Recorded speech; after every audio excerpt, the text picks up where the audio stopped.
në një periudhë shumë të vështirë të sajën. Edhe në një ka qenë një nga ditët më të rënda.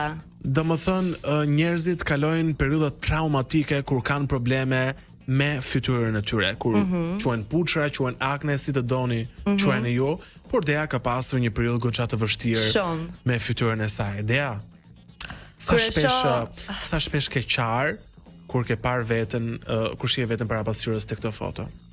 Un kam qenë një vajzë që gjatë adoleshencës time nuk kam patur probleme me aknet. Domethënë deri në moshën 26 vjeçare që kam qenë aty, në momentin që është bërë foto para 2 vitesh, unë nuk kisha kurr akne. Isha i qetë nga Joan. Dhe pastaj filloi një ditë të bukur, dil një tjetër, edhe çështja u bë shumë alarmante për mua. Një nga momentet e rralla që un kam qenë pa make-up, se nuk është se kam ruajtur shumë foto nga ajo periudhë, sepse un zgjohesha në mëngjes dhe i mbuloja dhe vija jashtëzakonisht shumë make-up. Në rrjetet sociale isha gjatë gjithë kohës me shumë filtra, smooth deri në fund, sepse kisha shumë kompleks me veten time. Por këto më vinin nga çrregullimi hormonal që kisha për shkak të cisteve, që e përmenda pak më herët. Edhe fillova ti trajtoja, por kjo foto është bërë në fund shtatori.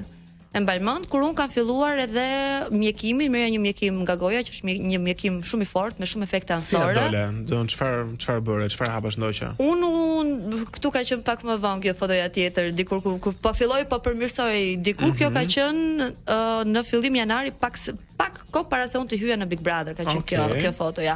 Unë fillova tek një mjek tjetër, bëja analiza pafund që ta kuptonin pse po më ndodhte ky irritimi i fytyrës papritur, dhe pastaj siç thash vendosa të merrja një mjekim që ishte jashtëzakonisht shumë i fortë dhe ka shumë efekte anësore edhe nga ana emocionale deri në depresion, që është ajo e fundit fare, plus të jep probleme në mëlçim më vonë të tjerë, por kur fytyra arrin atë fazën e fundit fare, që tek unë kishte arritur dhe aknet ishin akne cistike shumë të mëdha, duhem e patjetër të merrja një mjekim nga goja, por që e kam vuajtur shumë këtë periudhë, nuk doja ta shikoja veten në pasqyrë. Sa vite zgjati kurimi?